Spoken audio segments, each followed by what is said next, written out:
નમસ્કાર મિત્રો, engineers education ચેનલમાં આપ સર્વેનું સ્વાગત છે. તો મિત્રો, આજે આપણે ધોરણ 8નો વિષય ગુજરાતીમાં કાવ્ય નંબર 4 અષાઢે ભણીશું. તો બાળમિત્રો, આ કાવ્યના કવિ છે ઉસનસ. તો આપણે એમનો પરિચય મેળવીએ. તો કવિ નટવરલાલ કુબેરદાસ પંડ્યા, તેમના ઉપનામ ઉસનસથી વધુ જાણીતા છે. નેપથ્યે આદ્રા, મનોમુદ્રા અને તૃણનો ગ્રહ તેમના જાણીતા કાવ્ય સંગ્રહ છે. સ્પંદ અને છંદ, અસ્વસ્થ વગેરે તેમના અન્ય પુસ્તકો છે. તેમને ગુજરાતી સાહિત્યનો સર્વોચ્ચ એવો રણજીત રામ પુરસ્કાર તેમજ સાહિત્ય અકાદમી દિલ્હીનો પુરસ્કાર પ્રાપ્ત થયા છે. હવે મિત્રો, આપણે આ કાવ્યનો થોડો પરિચય કેળવીએ. તો આ કાવ્યમાં અષાઢ માસમાં તણખલું ન તોડવાની વાત કરીને કવિ એમાં ધરતીના શ્વાસ છે એમ ઉમેરે છે. એવી જ રીતે વહેલી સવારે પછેડી ઓઢવાથી આવેલા અજવાળા ચાલ્યા જાય છે, એ તો આપણે ત્યાં આવેલા અતિથિને તરછોડવા બરાબર છે. એવી જ રીતે પહેલી વાર કોઈને મળીએ ત્યારે મુખ મચકોડવું ન જોઈએ. એ તો આપણા આંગણે ઉગેલ ફાગણનું ફૂલ છે. આદિ દ્રષ્ટાંતો કવિ આપે છે, એટલે કે વગેરે દ્રષ્ટાંતો આ કવિ આપે છે. આમ કવિ કાવ્યમાં પ્રકૃતિના તત્વોના નિરૂપણ દ્વારા વાત તો જીવન વ્યવહારની જ કરે છે. એમાંની કળાત્મકતા ઉડીને આંખે વળગે છે. હવે આપણે આ કાવ્ય જોઈશું. સૌપ્રથમ કાવ્યનું વાંચન કરીશું અને પછી કાવ્યનો ભાવ સમજીશું. તો અષાઢે તણખલું ના તોડીએ જી એ તો ફૂટતું રે ઘાસ એમાં ધરતીના શ્વાસ એની પત્તીની પીમળમાં પોઢીએ જે પ્રભાતે પછીડિયું ના ઓઢીએ જી આવ્યા અજવાળા જાય આવ્યા વાયુએ વળી જાય આવ્યા રે અતિથિના તરછોડીએ જે મારે આંગણીએ ઉગ્યું એ પરોઢીએ એ તો ફાગણ કેરું ફૂલ એમાં એવી તે કઈ ભૂલ પ્રથમ મળ્યા સુમુખના મોડીએ જે. તો હવે આપણે આ કાવ્યને સમજીએ. તો કવિ કહે છે કે અષાઢે તણખલું ના તોડીએ છીએ, કે આ કુદરતમાં નાનામાં નાની જે વસ્તુ છે તેનો પણ આપણે આદર કરીએ કે અષાઢ મહિનામાં જે તણખલું એને ન તોડવું એમ. એ તો ફૂટતું રે ઘાસ, એમાંથી શું ઘાસ ફૂટે છે. એમાં ધરતીના શ્વાસ, એ તણખલામાં પણ ધરતીના શ્વાસ રહેલા છે. એની પત્તીની પીમળમાં પોઢીએ છીએ. પીમળ એટલે સુગંધ. એની સુંદરતા છે, એની જીવંતતા છે, તેને માણવી જોઈએ. આમ કવિ આપણને કહે છે કે દરેક મનુષ્યમાં જોડે પ્રેમથી વર્તન કરવું જોઈએ એમ. કોઈનું પણ દિલ દુભાવવું ન જોઈએ. પ્રભાતે પછેડિયું ના ઓઢીએ જી આવ્યા અજવાળા જાય. પ્રભાત એટલે કે સવારમાં ઓઢીને ઊંઘી ગયા લોકો, તો એ રીતે ઊંઘવું જોઈએ નહીં. કેમ કે જીવનમાં આવતી સારી તક હોય એ જતી રહે છે એમ. આખો દિવસ ઊંઘવું ના જોઈએ, કહેવાનો મતલબ એમ છે. આવ્યા વાયુએ વળી જાય આવ્યા રે અતિથિના તરછોડીએ જે, કે જીવનમાં આવતી સારી તકો અને ખાસ કરીને આપણા ઘરે આવેલા મહેમાનોનું હંમેશા સ્વાગત કરવું જોઈએ, એમની ઉપેક્ષા ન કરવી જોઈએ એમ. અતિથિ જે આવે એને તરછોડવા ન જોઈએ એમ. જીવનમાં સારી તક વારંવાર આવતી નથી. અને જો આ રીતે આપણે પ્રભાતે પછડી એટલે કે ઓઢીને પડ્યા રહીશું તો આપણે જે સારી તક આવી છે તે ગુમાવી દઈશું. આગળ જોઈશું. મારે આંગણીએ ઉગ્યું એ પરોઢીએ જી, કે મારા આંગણામાં સરસ મજાનું પ્રભાત ઉગ્યું છે. એ તો ફાગણ કેરું ફૂલ, આ ફાગણ કેરું ફૂલ છે. એમાં એવી તે કઈ ભૂલ પ્રથમ મળ્યા શું મુખ ના મોડીએ છીએ. જ્યારે કોઈને પહેલી વાર મળીએ એટલે મુખ બગાડવું ન જોઈએ, મોઢું હસતું રાખવું જોઈએ એમ. કોઈને પણ પ્રેમથી અને ખુશીથી સ્વાગત કરવું જોઈએ, સ્વીકાર કરવો જોઈએ. First impression is last impression, એટલે કે હંમેશા જ્યારે પ્રથમ વખતે આપણે કોઈ પણને મળતા હોઈએ કે ક્યાંય જતા હોઈએ તો આપણે ઇમ્પ્રેશન મતલબ કે જે વ્યક્તિત્વ રહે આપણું કેવું હસમુખ હોવું જોઈએ, વ્યવસ્થિત હોવું જોઈએ એમ. આગળ જોઈશું. હવે મિત્રો, આ કાવ્યને આધારે અહીં શબ્દાર્થ છે જેના આપણે અર્થ મેળવીએ. તો તણખલું એટલે તણું, ઘાસની સળી. પીમળ એટલે સુગંધ. પછેડી એટલે ઓઢવાની જાડી ચાદર. પોઢવું એટલે સૂવું. વાયુ એટલે પવન. પ્રથમ એટલે પહેલું અને મોડું એટલે ફેરવવું. હવે કાવ્યને આધારે અહીં કેટલાક પ્રશ્નો છે જેના આપણે જવાબ મેળવીશું. તો પ્રથમ પ્રશ્ન છે, આપણે વહેલા કેમ જાગવું જોઈએ? તો આપણે વહેલા જાગવું જોઈએ કારણ કે વહેલા જાગવાથી તાજગી અને સ્ફૂર્તિનો અનુભવ થાય છે. સવારનું વાતાવરણ શાંત અને પ્રદૂષણ રહિત હોય છે, જે આપણા સ્વાસ્થ્ય માટે ખૂબ જ લાભકારક છે. વહેલા જાગવાથી આપણને દિવસના કાર્ય માટે પૂરતો સમય મળી રહે છે. પ્રશ્ન 2. તમારા ઘરે મહેમાન આવવાના હોય તો કેવી કેવી તૈયારીઓ થાય છે? તો જો અમારે ઘરે મહેમાન આવવાના હોય તો અમે ઘરને સાફ કરીએ છીએ અને શણગારીએ છીએ. તેમના માટે સારું ભોજન બનાવીએ છીએ અથવા બહારથી મંગાવીએ છીએ. મહેમાનોને આરામદાયક લાગે તે માટે બેઠકની વ્યવસ્થા કરીએ છીએ અને તેમની સાથે પ્રેમથી વાતચીત કરીએ છીએ. પ્રશ્ન 3. સવારના અને સાંજના વાતાવરણમાં શા ફેરફાર હોય છે? તો સવારનું વાતાવરણ શાંત અને તાજગીભર્યું હોય છે, જ્યારે સાંજનું વાતાવરણ શાંત અને આરામદાયક હોય છે. સવારમાં પક્ષીનો કલરવ સંભળાય છે, જ્યારે સાંજે સૂર્યાસ્તનો નજારો જોવા મળે છે. સવારમાં તાપમાન ઓછું હોય છે, જ્યારે સાંજે તાપમાન થોડું વધારે હોય છે. પ્રશ્ન 4. કયા મહિનામાં ચારેકોર લીલોતરી જોવા મળે છે? તો ચોમાસાના મહિનાઓમાં એટલે કે અષાઢ, શ્રાવણ અને ભાદરવા મહિનામાં ચારેકોર લીલોતરી જોવા મળે છે. વરસાદના કારણે વનસ્પતિ અને વૃક્ષો ખીલી ઉઠે છે અને ધરતી લીલીછમ બની જાય છે. પ્રશ્ન 5. તમારે ઘરે કઈ કઈ વનસ્પતિ છે? એની માવજત કોણ કરે છે? તો અમારા ઘરે તુલસી, ગુલાબ, મોગરો, લીમડો અને આસોપાલવ જેવી વનસ્પતિ છે. આ વનસ્પતિની માવજત મારા મમ્મી અને પપ્પા કરે છે. તેઓ નિયમિત રીતે છોડને પાણી પીવડાવે છે, ખાતર નાખે છે અને તેની કાળજી રાખે છે. આગળ જોઈશું. પ્રશ્ન 2. આપેલી પંક્તિનો નજીકનો અર્થ નીચેનામાંથી કયો છે? તો 1. પ્રભાતે પછેડિયુંના ઓઠીએ એજી આવ્યા અજવાળા જાય. ઓપ્શન અ. મોડા સુધી ઊંઘવું જોઈએ. ઓપ્શન બ. વહેલા ન ઉઠીએ તો સૂરજના પ્રકાશથી વંચિત રહી જવાય. ઓપ્શન ખ. સવારે અજવાળું થાય એટલે ઉઠી જવું જોઈએ.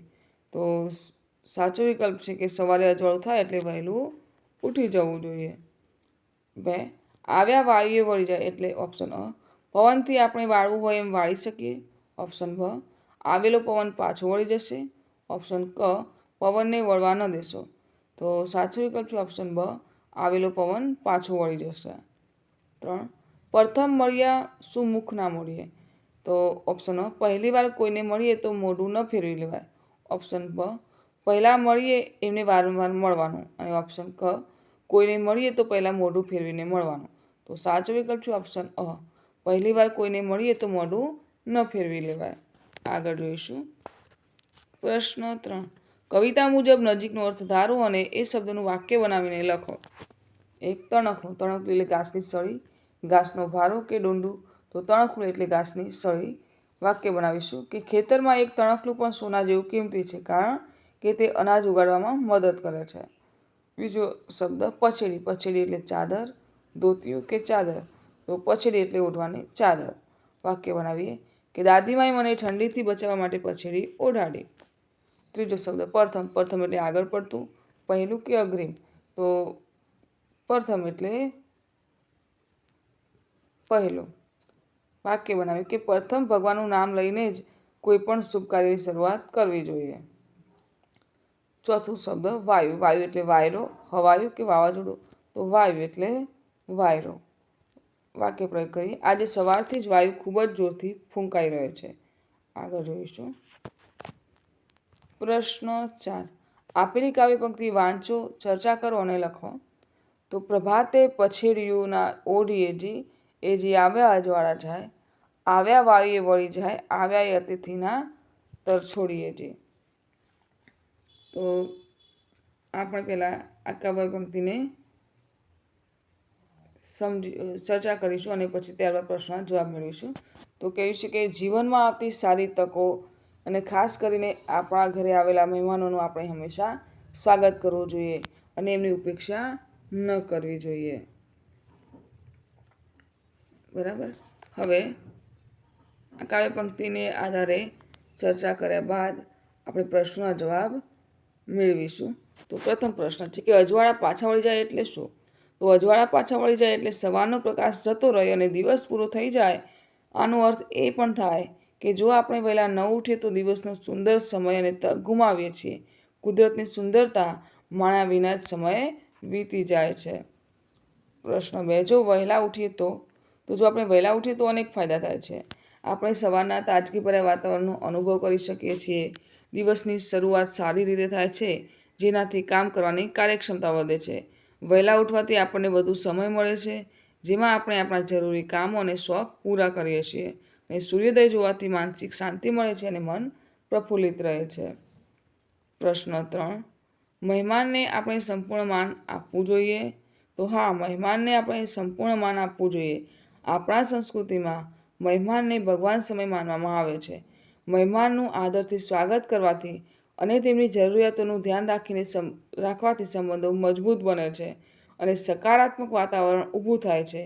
મહેમાન ગતિ એ આપણા મૂલ્યો અને સંસ્કારોનું પ્રતિબિંબ છે. આગળ જોઈશું. પ્રશ્ન 5. આડાઅવળા થઈ ગયેલા શબ્દોને યોગ્ય સ્થાને મૂકીને વાક્ય ફરીથી લખો. ઉદાહરણ છે: જી તરછોડીએ એ અતિથિના આવ્યા, આવ્યા એ અતિથિના તરછોડીએ જી. તો વાક્ય બને છે કે આવ્યા એ અતિથિના તરછોડીએ જી. એવી રીતે વાક્ય છે કે પત્તીની એની જીરે પોડીએ પીમળમાં. તો ક્રમમાં ગોઠવીશું વાક્ય કે પીમળમાં એની પત્તીની પોઢીએ જીરે.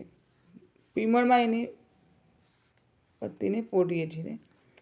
બીજું વાક્ય મોડીએ જી મુખ મળ્યા શું પ્રથમના. તો પ્રથમ મળ્યા શું મુખના મોડીએ જી. ત્રીજું વાક્ય ના પોઢીએ પ્રભાતે જી પછેડ્યું. તો પ્રભાતે પછેડ્યું ના ઓઢીએ જી. આગળ જોઈશું.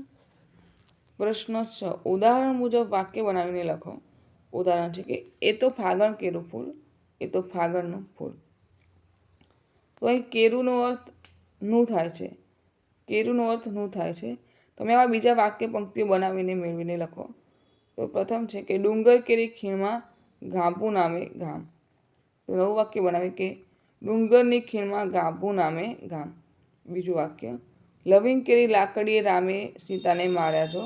નવું વાક્ય બનાવી કે લવિંગની લાકડીથી રામે સીતાને માર્યા જો. હવે આપણે બીજા વાક્યો પંક્તિઓ બનાવીશું અને લખીશું. તો ત્રીજી પંક્તિ લખીશું કે નદી કેરું પાણી મીઠું. તો વાક્ય બનાવે કે નદીનું પાણી મીઠું. ચોથી પંક્તિ લે કે ગામ કેરો પાદર રૂડો. તો વાક્ય બનશે કે ગામનો પાદર રૂડો. પાંચમી પંક્તિ વન કેરો મોરલો નાચે.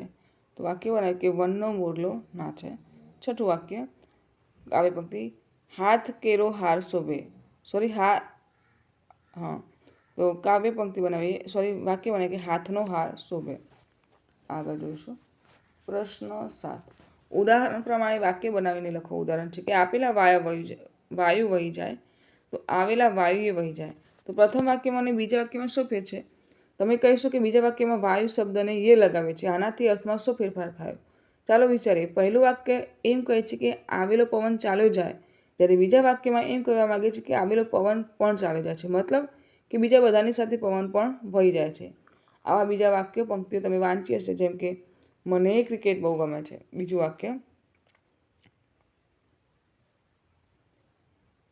તો આપણે પંક્તિ બને કે મને ક્રિકેટ બહુ ગમે છે. બીજું વાક્ય ગાંધીજી સાથે વિનોબાએ જેલમાં ગયેલા. તો નવું વાક્ય બનાવ્યું કે ગાંધીજી સાથે વિનોબા જેલમાં ગયેલા. તો આ બીજા 5 વાક્ય શોધીને આપણે લખવાના છે.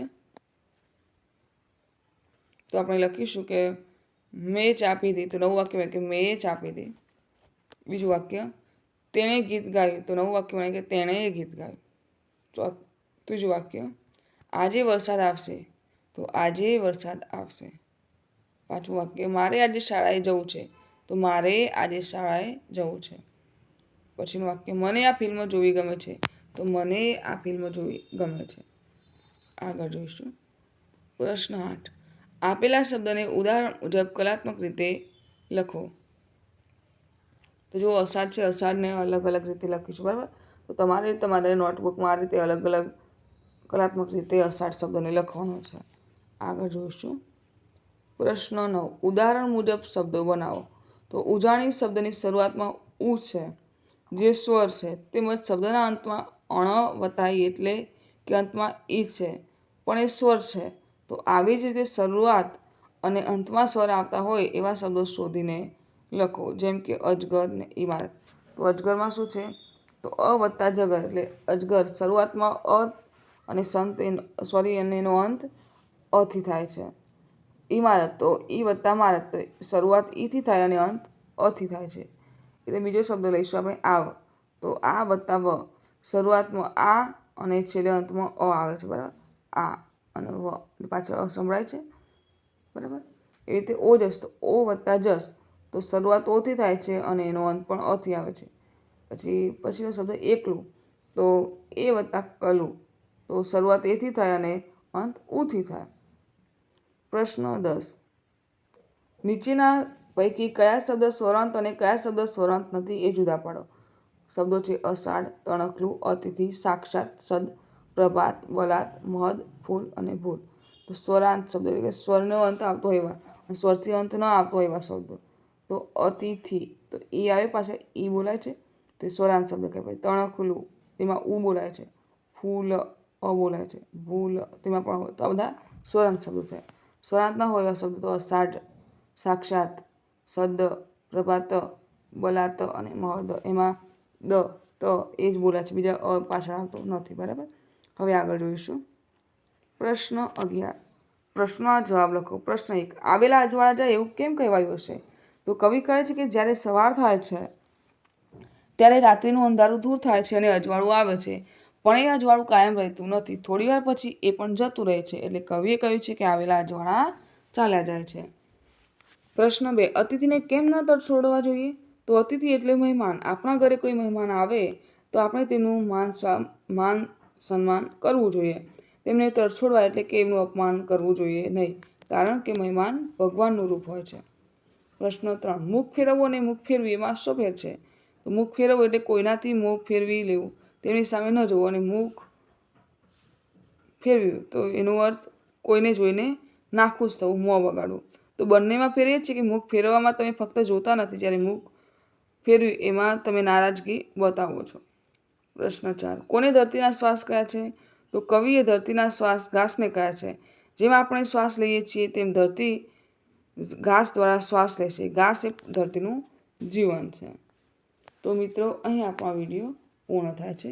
તો જો આપને મારો વિડીયો ગમે હોય તો વિડીયોને લાઈક કરો, શેર કરો અને મારી ચેનલ એન્જિનિયર્સ એજ્યુકેશનમાં જો આપ નવા હોય અને હજુ સુધી ચેનલને સબસ્ક્રાઈબ ના કરી હોય તો ચેનલને સબસ્ક્રાઈબ કરો અને જોતા રહો એન્જિનિયર્સ એજ્યુકેશન ચેનલના નવા વિડીયો. મારો વિડીયો સંપૂર્ણ જોવા બદલ આપ સર્વેનો આભાર.